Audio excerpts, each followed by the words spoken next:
Our guest today is entrepreneur, #1 New York Times bestselling author, philanthropist, and the nation's #1 life and business strategist. For more than 4.5 decades, millions of people have enjoyed the warmth, humor, and transformational power of his business and personal development events. Ladies and gentlemen, please welcome Tony Robbins. How you doing, Dax? I'm good. I'm so excited, man. That was quite a warm-up. How are you doing, Adam? Nice to see you. Brother, I am good. Obviously, Tony, you've been a huge part of my life, and Dax and I have both been to your events, so it's so cool, and you've done so much, Tony, and you got so much going on. You just turned 60, you're going to become 61, I guess, right, bud? Yeah. I can see your age somehow. I don't know how it works. But my question is, what you've done so much. You've helped billions of people, but what still drives you? What keeps you going?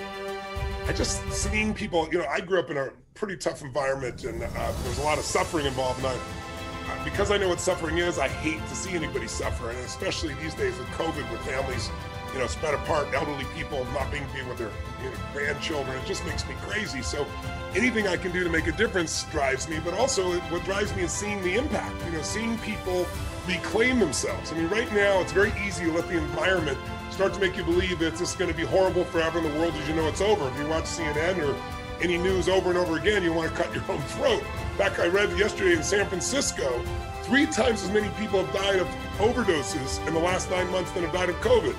We're not understanding the impact. So I'm constantly looking to see how we can break the impact. So I have large goals. I have the stuff day to day that touches me. A friend calls me yesterday and tells me he's 48 years old. He got a divorce. His 16-year-old daughter doesn't want to talk to him. I can't just go do this. I spend 45 minutes or an hour, and I love that. And then I get, an email from 5 vets today. I work with a lot of veterans, and I don't know if you guys know it, but 12 veterans kill themselves every day on average. Suicides, insane. What they've been through, and we just discard them. So I know how to help, but shit, I could do all day, every day. I couldn't reach them all. So I found a doctor that has developed this shot that literally gets rid of PTSD. It's been proven for 10 years. It's 92% effective. So I funded it. So I got 100 vets now. And these guys are writing me these letters telling me that, they couldn't be with their children. They tried suicide twice. Fortunately, they failed. And now, literally a couple hours later, their head is clear. The world is color again. They're going to be with their children. I'm providing 100 million meals a year. I've been doing that. I set a goal to feed 1 billion people in the US. And I was going to do it in less than 10 years, and we're at 700 million in 6 years, so I'm closing in on that. But my birthday party last year, I didn't want to party with a purpose I was into, so I convinced everybody, you're going to throw a party, then we got to do it to really raise money, and we did for Underground Railroad, and we raised, 14 million, I added another 5 million, so we raised $19 million, saving 25,000 kids from slavery. And so that kind of stuff, how could you not be inspired when you're seeing people eat again, when you're seeing people be free, when you're providing surgeries for, 100 kids last year that were blinded who can now see. So I get the juice from the big things and I get the juice from the individual things, but for me, it's about impact. If you can have impact, then your life is meaningful. Your life isn't going to be happy every moment, that's bullshit. But it can be meaningful every moment, and that's your job. It's our job to find a deeper meaning. And I think that meaning comes and the energy of life comes when you're not just trying to serve yourself. I think unfortunately for so many of us, social media and technology has started to shape us instead of us shaping it. It's using us. And the way it's using us is it's making us selfish. I mean, you see people banging on their phone, give it a moment, it's going to a satellite, give it a second, you jerk, Or you turn around and you see people they expect everything to be given to them the moment they push a button, and humans don't work that way. And so it's made us, that along with, I'm sure you guys have seen The Social Network, the social dilemma, I should say. Yeah. Social dilemma. And you just see how we've been wired to be separate from each other, wired to stay online, wired to be aggravated all the time. So to me, it's a really important time for human beings to remember that, listen, there are things you obviously can't control, but there are plenty of things you can control. You can influence most things, but you can completely control your experience of life. And we forget that when every day you turn on the news or it follows you in your pocket and keeps telling you the worst scenario. I mean, people think that things are going to be good forever when it's going great. And that's total bullshit. Life is cyclical, right? There's always a new challenge or problem, and you become better if you face it. But also when things are going terrible, they think it's going to go terrible forever, and it's bullshit. We're in winter. It's going to be a longer winter than I want and you probably want. There are going to be people 5 years from now still wearing a mask in their mind because it's kind of like the Depression generation. They're going to overreact, but there's also going to be so many new opportunities. So winter's followed by spring, baby. You know, the darkest nights always followed by the day, and that's trite sounding, but it's effing true. So it's like we need to take control. So what gives me excitement is see people take back control of their life and not fall into the trap of being a robot or fitting into everybody else's plan. So, you know, you talk about all these things that are like inspiring me right now. Like I love hearing you talk, and I know that that's the same for people around the world that listen to you. But who inspires you? Who are your mentors, and what do you take away from them? Well, my wife, no bullshit. Hey, not just saying to score points. Like she's the best human being I know, and I love her with my soul, and we're made for each other, and we're a perfect match in so many ways. And so she's such a beautiful soul, and I get to do this mission of life with her versus let me go do this and come back and share it. And so that's just a gorgeous part of life. And I was fortunate enough, I got married when I was really young to a woman who was at the time 11 years my senior. So I was 24 and had a 17-year-old son instantly, an 11-year-old, a 5-year-old, and one on the way. So my kids are adults now, and I do business with some of them. We do just share so many great things. I have 5 grandchildren. But who's influenced me besides my wife? It's several people. Jim Rohn was my original personal development speaker. You can find him on YouTube. I met him when I was 17, and I went to work for him, and he was a personal development speaker, but he was more about philosophy. And I thought philosophy doesn't matter. I'm a strategist. Like, how do you do it? But I do both now, because strategy shows you how to get the job done, but philosophy makes you have a meaning for your life. And so I learned a ton from him. I learned, probably the most important thing I learned from him is I grew up dirt poor. I had 4 fathers. They were all really struggling, and we had no money for food at Thanksgiving. And you guys know, I feed 100 million people a year, 100 million meals a year here in the U.S. But it's not because I'm a good guy. It's because I went without. And when I was 11, somebody fed my family, and I was like, I'm going to do this. So when I was 17, I fed 2, and then 4, and then 8, and it just grew. So I think, the key that Jim Rohn gave me was he answered a question I couldn't answer. I said, all my fathers were good men. I remember I was 17 when I asked him this. I said, but we starved. We had time with no food. We had Thanksgiving with no food. I mean, we didn't die, but it was rough. And I said, they were good men. Why? Why couldn't they make any money? And he said, Tony, we're all equal as souls, but we're not equal in the marketplace. And he said, your job is to find a way to become more valuable to other people and do more for them than anybody else in your category, and there'll be no limit to the quality of your life or the quality of your economics or your business or anything. And he gave me a great metaphor. He said, if you work for McDonald's, and I forget what it was back then, but it was minimum wage then as well. He said, Tony, if you work for McDonald's, you're gonna make nothing because the job is too easy. Anyone can learn that job in a few minutes. He said, I'm not being derogatory, but that's why you make minimum wage. And because I had brought up a billionaire guy that made $1.2 billion that year, he was a hedge fund guy. And I go, it seems so unfair when it's school teachers, making $30,000 a year back then. And he said, Tony, that's what it seems like on the surface. But he said, what did that man actually do? He got people a 38% return when most people were getting 2%. He allowed children to go to college. He provided businesses, nonprofits. He added hundreds of billions of dollars and he made $1 billion. He said, that's massive added value. He said, so your job in life and what your fathers didn't learn is you got to work harder on yourself than you do your job. You got to literally become worth more because you're going to do more for others than anybody else. And I became obsessed with that. And, now I have 74 companies. We do $6 billion in business, from everything from AI to, LAFC sports team, because I know when he was there in LA, to, you name it, my resort in Fiji. And all that has come because in each of those industries, I come in and obsess on how do I do more for others in this industry than anybody else. And when you do that, you prosper. So I got that from Jim Rohn. I got John Grinder's name you probably would know, started something called NLP, Neuro-Linguistic Programming. He showed me how you could change people in minutes that, traditional therapy would take years or sometimes never. And I learned it, mastered it. Peter Guber, who's a dear friend of mine in the entertainment business, 52 Academy Awards, nominations, brilliant, has taught at UCLA for 25 years as a volunteer of his time, and as a guy that owns the LA Dodgers. We own the LAFC team together, owns the Warriors. I mean, he's a genius of creativity. So a lot of these people start as my clients, and they said, I changed their life, but I'm not dumb enough to think that I'm just here to change their life. I learned from them. Somebody like Ray Dalio or Paul Tudor Jones, who became dear friends. I've worked with Paul coaching him for 24 years now. You know, he didn't lose money for 23 of those 24 years. He had one tough year, but I learned so much from these guys, or Ray, or somebody like, you know, you look over at Salesforce.com and you see this company started by this brilliant man, but he wasn't just trying to build a business. He wanted to have a social impact, and Mark Benioff. And so these guys start as my clients, they become my friends, and then I learn from them, and they end up influencing my life as much or more than I've influenced theirs. It's incredible. That is so cool. Just the name you just said are just, those are great. Ray Dalio. I love his stuff. On Instagram, I love just seeing the quotes he has. It's incredible. Speaking of quotes, if someone said to you, Tony, recommend me a few books, not your own. Listen, I love Unshakable. I love Time Within. But any other books, what would be the books you would recommend to me? These are the must-reads that you need to check out. How many? Let's do a Mount Rushmore, 4. Or no, let's do 5. Top 5 of. Holy shit, that's not easy. Because when somebody asks me that, I get asked that question a lot. I always ask, well, what do you want? What's the area? But if you're asking me generically for me, one of the books that changed my life in early stages was Man's Search for Meaning. In fact, I'm making the film right now of his movie. We're just getting the script done and moving forward. I worked on it for about 3 years to get the rights. And if you don't know the book, if you're in a tough spot, go read that book.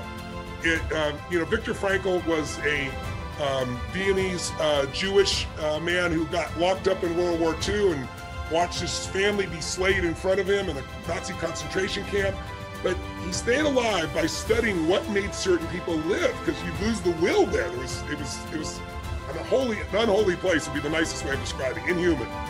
And he said that what he noticed was that the people that had a reason, that could find reason even in their suffering, like they're going to make it through this so they could tell the story so it could never happen again. You know, the famous never again Jewish phrase. He said those people found a way to survive. The ones that gave up, that didn't have a compelling future. And I think that's what's missing right now, by the way, for so many people in the middle of COVID. They see no compelling future, and that's why they're overdoing drugs or alcohol, because it's like, I'm out of control. But I learned so much from him and so much from the book that no one can take. They can take your money, they can imprison you, can do everything, but they can't take away your will to find meaning in your life. So I think that's a book, whenever someone's in a tough place, and if I had to recommend one book, another book that you read in 30 minutes is As a Man Thinketh by James Allen, which really reminds you that you are not just a creature of circumstance, that thought is creative, and that as you think, so you create, so you become, so you experience. You can read it in 30 minutes. Another book, Emerson's Essays. Waldo Emerson, I mean, his self-reliance essay is one of my favorites. I've probably read it since I was 17, 100 times. It's just reminding you what you're capable of and not to just drop into group think. I mean, it'd be an important book to read at a time like right now. Maybe a more modern book, maybe Untethered Soul, you know, by Michael Singer, who's a good friend of mine, Mickey Singer. A brilliant book that gives you a just different view of spirituality, not religion, but spirituality and how you live your life. That's 4. All right, 5th would be The Fourth Turning. Not a well-written book, but a brilliant book. President Clinton recommended I get the first book that these authors wrote, which was called Generations. It's about an 800-page book, and it goes through 500 years of English and American history. And it shows you that every generation reacts to the way they were brought up, and it changes the culture, just as we're experiencing right now. The rise of the millennial generation and the way they were raised, where everything was at their fingertips, where they expected everything to be available, didn't have to be charged for it. You're gonna charge me for an app? Something that in my generation you'd pay $500 for, they're pissed if you're gonna charge them $5 for it. It should be free. And so it has to do with, there's nothing wrong with the generation, it's just they're brought up differently. They have different expectations, they have different fears, they have different reactions, and how that creates the cycles of history. So Fourth Turning, if you're wondering what's happening right now, I read that book the first time in 1991 when everyone was talking about slowing down and the society's gonna shrink and everyone's gonna simplify their life, which was all bullshit. It worked for about 6 months. And it talked about these cycles, and I found it to be really a great tool for understanding what's happening in society and what to anticipate is gonna happen in the near future. I love this.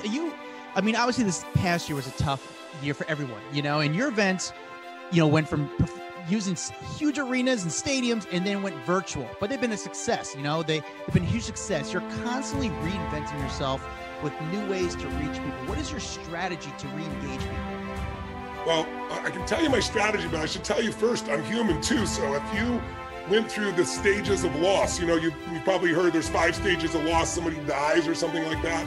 I just want you to know, I went through it too. I mean, you know, Adam, you've been at so many of my events, and like you said, we got 10, 15,000 people. You know, I did a big one a year and a half ago in Germany, 35,000 people, football stadium full of people. And it's like, I know how to take those people and take them on a ride that changes their life. Most people won't sit for a 3-hour movie. It's somebody spent $300 million, they won't sit for 3 hours. And I get them to go 12 or 14 hours a day, 3, 4, 5, 10 days in a row. So when it first happened, I remember we did my birthday party, raised all this money. I was so happy for Underground Railroad, you know, and we're going to save all these children's lives. And 2 days later, I started getting phone calls saying, are you going to cancel your event in San Jose, San Francisco? It was like 12,500 people. And I was like, I don't cancel it. Last year I was in Australia and I had mercury poisoning and I bled out. I lost 1/3 of my blood supply. I'm in the hospital. And the doctor said, you're going to be here for 4 days. I said, no, I got a seminar. He goes, you're not leaving the hospital. I said, you can't keep me here. So we made a deal. You know, he gave me a little wheelchair and I went out and finished the seminar in a wheelchair. So I said, there's no way in hell I'm going to cancel. Never did I dream that the government would say you can't have 10,000 people, then 1,000, then 100, then 10. I mean, it went from Amsterdam, Rome, you know, UK, you know, Moscow, Peru, you know, down to Sydney, Australia, all of it canceled. And, you know, I got 74 companies, so I got my hands full, but this is my mission. So I was like, okay, we're moving. We're going to Vegas. They're never going to cancel Vegas. You know, they canceled Vegas. We're going to go to Texas. It's its own freaking country. They're not going to put up with this shit, right? Texas, the governor said, we're never shutting down, and he shut down. And so then I was like, screw it. We're going to go to movie theaters. They say we can only have 10 people. Well, let's go to, you know, 1,200 movie theaters and put 10, 20 people in each one. And then they shut down movie theaters. And I'm like, we're going to churches. They can't shut down churches. And they shut down churches. So I was like, okay. What I said I would never do, we're gonna do. I said, I'll never do this in people's homes because you don't have the energy of 20,000 or 10,000, 5,000. You don't have the music, you don't have the stadium. But it's like, there's too many distractions, but it's the only way I can serve. So I said, I'm not doing an old man's webinar. So, but I went through the stages. The first stage was shock. That's what happens to most of us. You're gonna lock us all down, healthy people? Are you insane? For a number of mortality level, we don't even know what it is. You think it's 3%. Now we know it's, depending upon who you are, 99.7% of the people survive. It's absurd. It's like, then you go to anger. Most people, anger or frustration. I'm like, people need this right now. I gotta help them. You know, this ain't just a business, my life. This is what I'm here to do. This is when I can help most. Then you go to bargaining. Okay, God, make me a deal. Okay, government, make me a deal. That shit doesn't work. Then people go to sadness or depression. I got really sad. I know how to do all this shit. It still affected me. I want people to know we all go through it. But eventually, if you make it through those stages, you get to acceptance. And acceptance doesn't mean you accept it's right or fair. It's just it is, so I got to deal with it. But most people end with acceptance. And I think there should be a 6th step. Create. Like, okay, this has happened. Now, what am I going to do with it? Not, this has happened. I just got to accept it. How am I going to turn this around? So I remember I went and watched some guy who was doing this little webinar and he had 4 52-inch screens in this little room. And I'm like, if this is my life, I'll shoot myself. There's no way. I got to do this at a different level. So I took out a tape recorder, I brought 4 of my staff members, and I dictated for an hour and a half. Here's what we're going to do. We're going to find a building with 50-foot high ceilings. We're going to do LED screens, 20 feet high, 50 feet wide, 180 degrees around the front, 180 around the back. I want retina screens. I want to be able to bring the people up. I want to have an app so they can clap or laugh and we can hear it. And I did the whole thing in an hour. And then I went and hired 6 companies and said, we got to do this. And they go, okay, it'll take 9 months. I said, no, you got 9 weeks. And we literally pulled it off down to the last minute. And now my biggest seminars, most of the seminars were 10 to 15,000 people. Now my average seminar is 15,000 and I've had a 30,000 person event. And what's so crazy, guys, I still prefer a live event personally. But I can see, I'm in people's homes. I see them with their children, with their dogs and their cats and their husbands and wives. People used to fly across the country, or when I go overseas, fly from other countries, and they gotta travel, they gotta pay for the airline, they gotta rent the car, the hotel room, they're away from their family, and then they have this incredible experience. They go home and try to explain it. And it's like their family thinks they're nuts. They're like, so happy, what's wrong with you? And now it's happening with their family.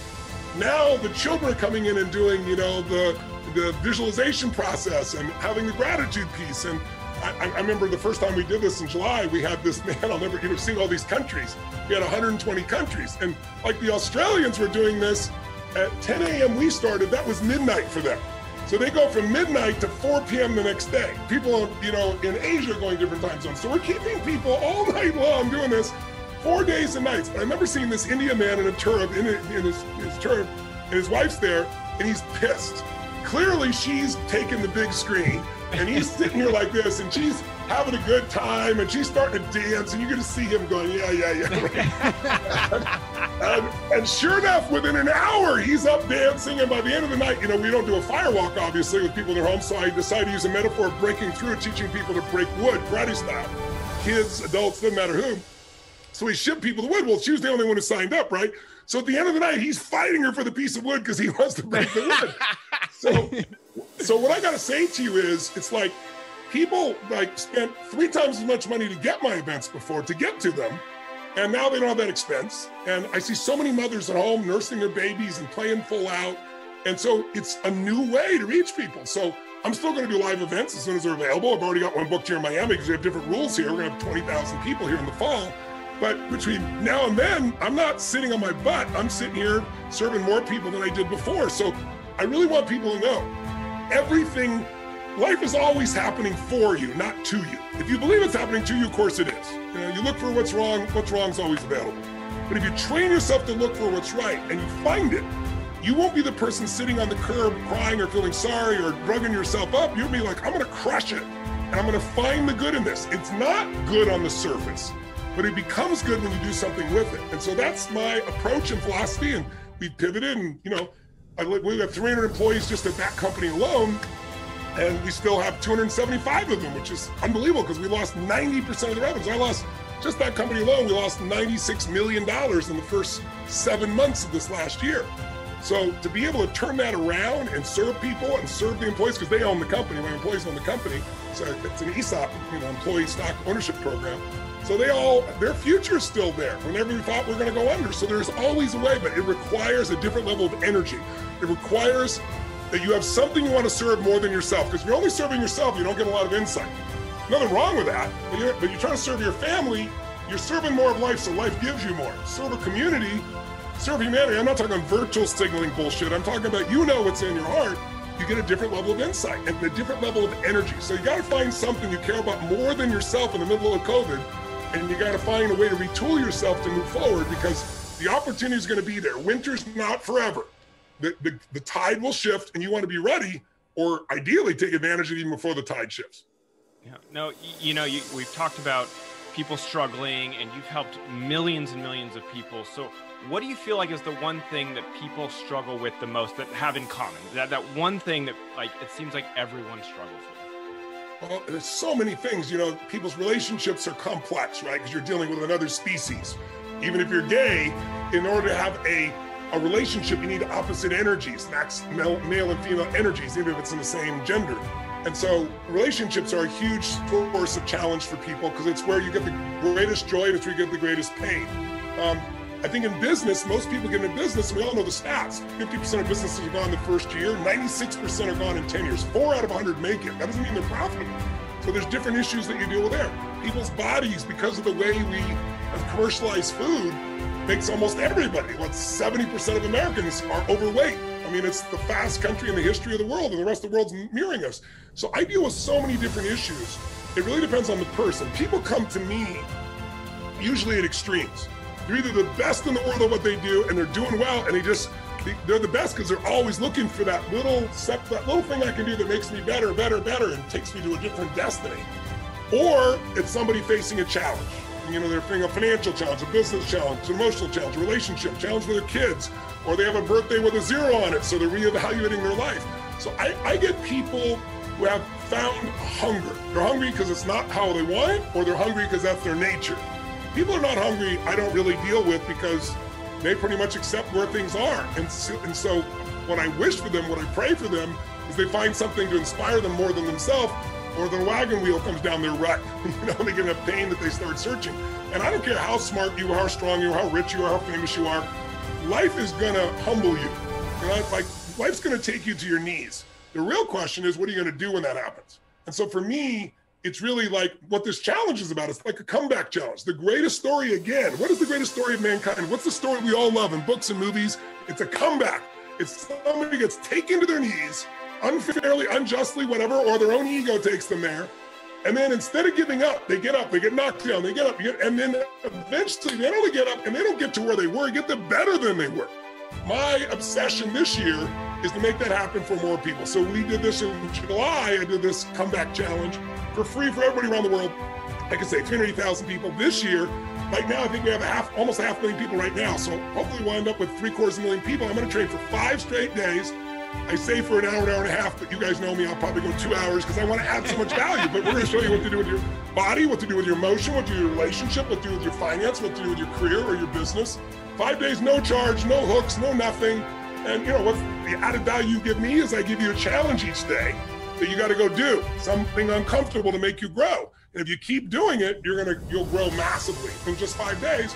And then, you know, I get the value of seeing the impact, and I get the value if I help people, they tell other people, and more people, you know, want to learn what I have to share. So it works for me too, but we're going to do this in a way that's going to knock people's socks off. And it's coming up January 21st, like less than a week from now, January 21st to the 25th, 2 p.m. Eastern, 11 a.m. Pacific. But like I said, we have people all over the earth that are going to be doing this in more than 100 countries.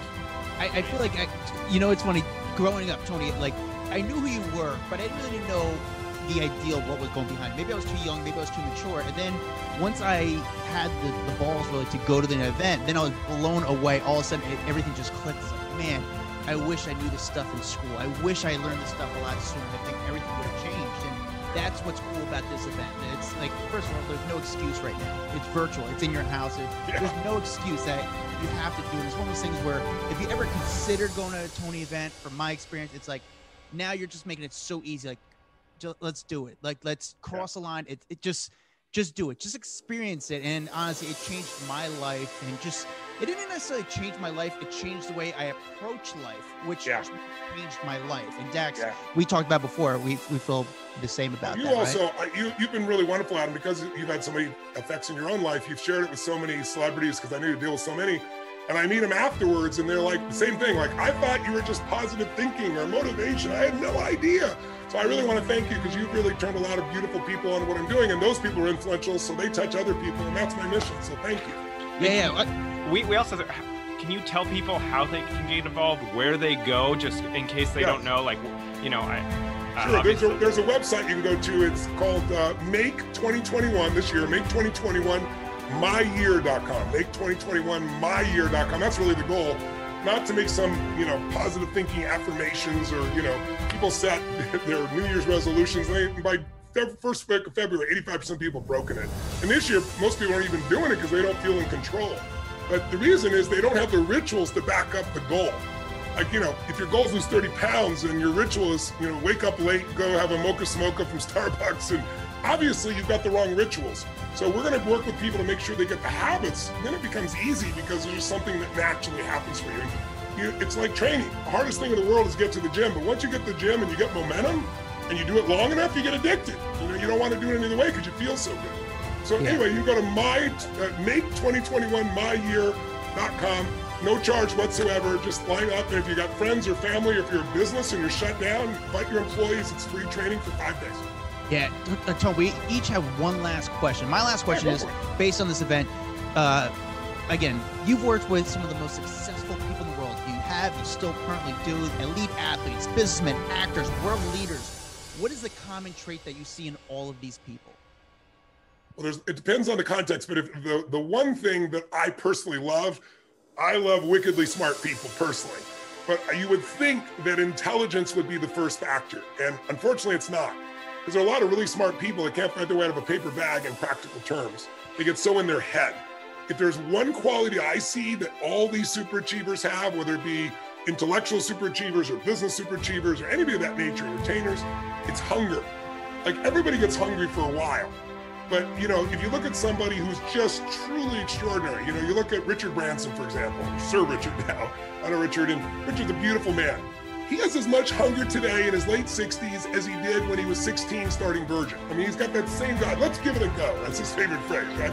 Let's just give it a shot here. There's a passion, there's an aliveness in him that doesn't go away. When I say hunger, that's what makes, like, Peter Guber, who he is, for those who know him, or Mark Benioff from Salesforce, or Ray Dalio, all these people, it's like they've achieved everything, supposedly. But I remember I interviewed back when UCLA had Coach Wooden, the greatest basketball coach in history. He won 10 out of 12 NCAA championships. He won 88 games in a row, an entire season without losing a game. And, you know, it's not like the old Bulls with Michael Jordan or, say, LeBron with, you know, Lakers now, where you get the same guys every year and you build a dynasty. Every year, those students left and new ones came. And he used to have this cool thing. I interviewed him when I was 30, and I interviewed him 3 weeks before he died. And he had this cool phrase. He had lots of them, but one of my favorites was, he said, it's what you learn after you know everything that really matters. Meaning, dickhead, if you think you know everything, you don't know squat, right? You gotta keep growing. And I think that experience of constantly growing just makes us feel alive. I mean, people ask me all the time, you know, Tony, you've met millions of people, the most successful people in the world, in business and life. What does it take to have, you know, a happy life? And I always say one word: progress. Progress equals happiness. If you want an extraordinary life, you got to make progress. It doesn't matter how many people love you, how many Emmys you have. You guys deal with these people all the time. I do as well. You know, how many Academy Awards, how much money you made, how many people think you're rich and famous and smart or whatever. None of that shit matters if you don't grow. Because if you think that's it, look around at all these famous, wealthy people, you know, that have taken their life, right? Because they stopped growing and they didn't feel alive. Life is about growing and giving. We grow by facing challenges and we become more. And my teacher, Jim Rohn, used to say, it's not what you get. What you get's not going to make you happy. Who you become is going to make you really happy or really sad. And so if you're going to have an extraordinary life, you've got to keep growing. And good ideas don't interrupt you. They got to be pursued.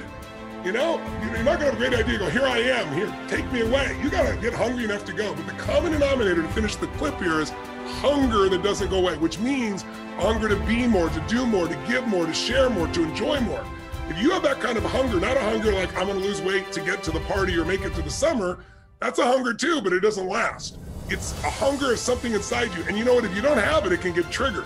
One of the reasons I do events, and we go 10, 12 hours a day, is immersion. It's like you can read about swimming or you can go frickin' swimming. And go swimming with somebody who's great at swimming. The difference is like intellectualness and saying, well, I tried, it doesn't work, versus experience. So I love to give people an experience. And the good news now is we can give it to them where they live and still have an impact. So we had kind of touched on this a couple minutes ago about how last year your events went from thousands of people to kind of moving to virtual. But this is like the year that people need you the most. People are really down. People are really out there. They're searching for themselves. How has the transition to virtual been for you in regards to feeling, you know, you say you're in people's homes, but is it helping you? Because I know that you get a lot out of seeing people and being in front of them. And I can tell you from being at your event, having you walk past me and look me in the eyes was like the coolest part of the event. Like, I just sat there and I was like, Tony just looked at me like we had that moment. And, you know, so are you getting enough out of it by seeing people through the computer? I'm just curious. Yes, but I'm a visceral person. I'm a kinesthetic person. I love to touch or hug or high five or be around people as well. But you know what I've discovered is, the answer is yes, but I want both and I'm not going to settle. And like I said, the minute we open, we've already booked the Miami American Airlines Theater where the Heat plays for 20,000 people for next fall. And it looks like that'll probably happen. And I've got a couple other ones I'm going to do hybrid. I built my stadium, but I also bought a building with 28,000 square feet, so I can have 1,000 people live while I'm reaching 30,000 people other places. So I'll be doing some of those events here in Florida. We have different rules than you have in LA or New York, fortunately. And we're doing it all being smart with COVID and so forth, testing and all that stuff. But the part that's even more fulfilling is like, you know, I'm a certain kind of creature. But I've noticed, like I just did my Date with Destiny seminar I do once a year for people from 150 countries.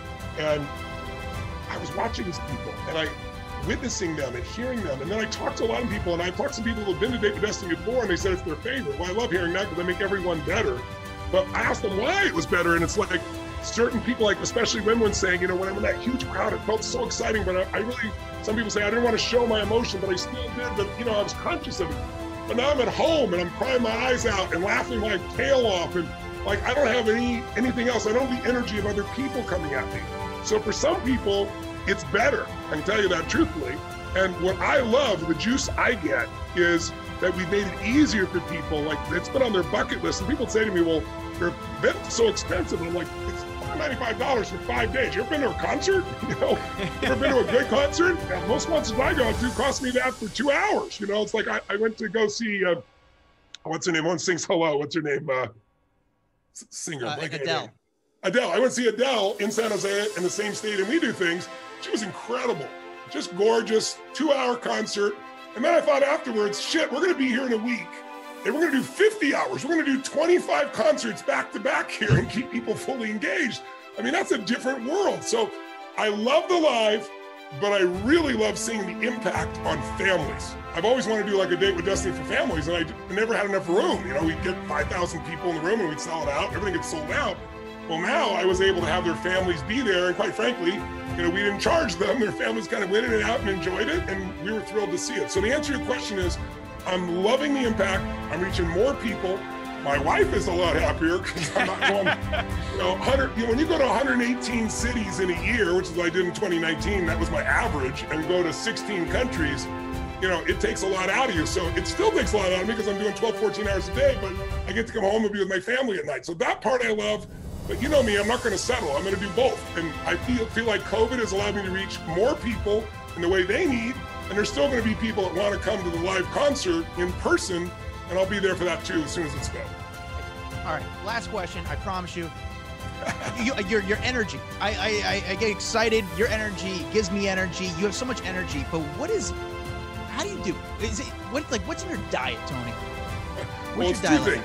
It's physical training and it's emotional. Without the emotional, the physical will give you the endurance, but you wouldn't sustain the intensity of energy. The energy comes from being excited, knowing you can have an impact. Like when you know you can take somebody who's suicidal, and you know, you guys have seen it, never lost one, knock on wood, in 20 years, 20, 30 years, how do you do that? Well, people only commit suicide because they think dying is less painful than living. You change that, you change everything. So, being able to have that kind of impact is so valuable. It doesn't matter what else is going on. I lose track of everything else. I'm in that state. And I'm losing your question because I started thinking about somebody who's suicidal. I just turned around. What were you asking me? I apologize. What do you eat? I was just thinking diet. Oh, no, energy. You're saying energy. So, yes, energy. So much energy when you know you can have that kind of impact. It just, it gets you there. And the other part's what I said already. It's like, if it was only for me, meeting my needs is not that hard. But when you want to meet the needs of people all over the earth in 150 countries simultaneously, 20 hours a day, that's a hell of a challenge. And so your nervous system responds to that challenge if you're mission driven, and I think we all are. Like most people do more for their kid than they will for themselves. You just got to find something you love. And then physically, my diet's simple. I was a vegan for, 13 years. Now, I had mercury poisoning and I ate fish. I had nothing but salad fish. I was super disciplined, but I had swordfish and tuna, and I didn't realize that they absorb all the mercury. And it almost killed me. Literally, it burned a hole in my esophagus. It was that bad. So now I do have, free-range foods as well, and proteins. But the biggest thing is the way I train. And I train my body in both muscular and aerobic like a crazy person. Like I have a vascular device that compresses your arms and your legs while you're sitting on this freezing device. It's a ridiculously expensive device. And then you exercise at a level of intensity, and then I restrict my oxygen all at one time with the whole thing. And like Navy SEALs get their ass knocked on this thing, but it changes their biochemistry, increases their testosterone 20% on a Navy SEAL who's nothing but testosterone. So I have these types of devices. I have a hyperbaric oxygen chamber, full-blown glass, not one of those fake little plastics, right here in my house. I do it 3 times a week, and I fully oxygenate my body. I can run faster, I can lift more weight than I did when I was 27 years old, and I'm 60. So it's really a matter of, like, I want people to know too, you can start when you're 40 or 50 or 60 and develop muscles, even if you didn't work your whole life. Like Sly is a good friend of mine, Sylvester Stallone. And Sly he's a brick house in his 70s. He's just unbelievable, right? He's done it his whole life. So you go, he trained his body. Anyone can train their body to be at a higher level of performance. And then I'm constantly, I use stem cells. I do everything under the sun to maximize, because I got to go 50 hours in a weekend and not drop an ounce of energy or focus and deliver for you. But the other thing I want to mention to you, Dax, you said about that eye contact thing. The best thing about this in people's homes, like Mark Benioff's a dear friend of mine, he's been to probably 15 of my UPWs. He started Salesforce after going to 4 UPWs. He left Oracle, came up, said, I'm starting this new company. We're going to change business. I remember him saying, we're going to do $100 million in business. Now he's doing 20 billion plus, right? But when Mark called me and said, and the governor also both called me, and they both gave me the same feedback, the governor of California. They said, they just went through this event I did, virtual. Mark said, it was my favorite Unleashed the Power Within. I'm like, really? Yeah, you were in my living room, and he said, and you never broke eye contact. When you're running, when you're looking over the whole stadium, I get a moment of contact. But it's like you're looking into my soul the whole time. He goes, I couldn't break eye contact. I was there with you the whole time. So it's fun. So listen, again, this new world, new you challenge. I'm so excited. You can go to make2021myyear.com to sign up for more information. It's absolutely free. I strongly recommend it. If you From two people who have been to his events, this is free. Go to it. There is no excuse not to. It's easy. Go and just, even if you got, a little time, go in and check it out. I mean, I can't. It's only an hour and a half, 2 hours each day. You'll love it, and the other thing we do is we put everybody together in a Facebook group afterwards.